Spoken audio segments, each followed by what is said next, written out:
नमस्कार, मैं हूं वंदना त्यागी और आप देख रहे हैं न्यूज़ 18 राजस्थान का डिजिटल चैनल।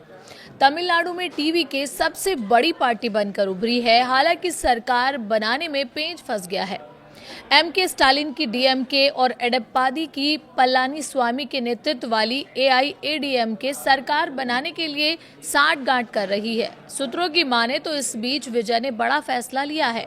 विजय टीवी के अपने सभी 107 विधायकों के सामूहिक इस्तीफे पर विचार कर सकती है। ये संकेत मौजूदा राजनीतिक गतिरोध के बीच विजय के खेमे में बढ़ती बेचैनी को दर्शाता है। हालांकि ये चेतावनी विजय ने खुद आधिकारिक तौर पर नहीं दी है, लेकिन ये पार्टी के भीतर बढ़ती हताशा को दर्शाती है, क्योंकि चुनाव के बाद ही बातचीत अब भी किसी नतीजे पर नहीं पहुंची है और अंकों का खेल सरकार के गठन में लगातार रुकावट डाल रहा है।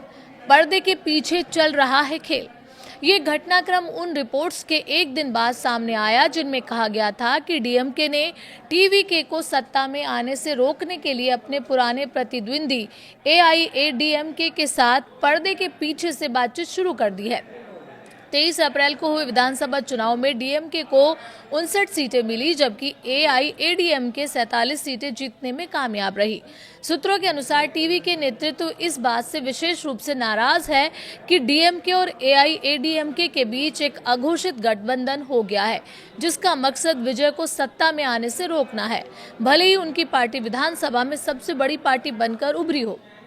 पार्टी नेताओं का मानना है कि दोनों प्रमुख द्रविड़ पार्टियों की ओर से मिल रहे हालिया राजनीतिक संकेत टीवीके को सत्ता से बाहर रखने की एक कोशिश है, जबकि सच्चाई ये है कि दोनों में से किसी भी पार्टी के पास अकेले दम पर सरकार बनाने के लिए जरूरी संख्या बल नहीं है।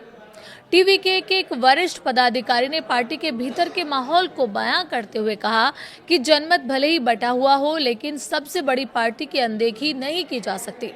टीवीके ने विधानसभा चुनाव में 108 सीटें जीती, जिनमें विजय द्वारा जीती गई 2 सीटें भी शामिल हैं।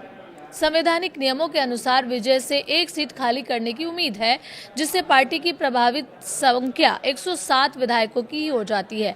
इसे कांग्रेस का समर्थन हासिल है, जिससे 5 और सदस्य जुड़ जाते हैं और कुल संख्या 112 तक पहुंच जाएगी, जो 234 विधानसभा वाले सदस्यों में सदन के बहुमत के आंकड़े 118 से अब भी कम है।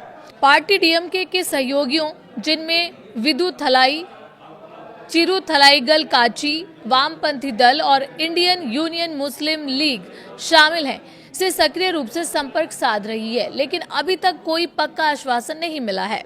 हालांकि विजय की राज्यपाल से मुलाकात के बाद तमिलनाडु में चल रही राजनीतिक अटकलों पर काफी हद तक विराम लग गया। अब माना जा रहा है कि जल्द ही नई सरकार का शपथ ग्रहण समारोह आयोजित किया जाएगा। सूत्रों के अनुसार ये समारोह शुक्रवार या शनिवार को चेन्नई में हो सकता है। शपथ ग्रहण समारोह में टीवीके के वरिष्ठ नेता, सहयोगी दलों के प्रतिनिधि और देश भर के कई बड़े राजनीतिक नेताओं के शामिल होने की संभावना जताई जा रही है। पार्टी के अंदर भी इसे लेकर तैयारियां तेज हो चुकी हैं।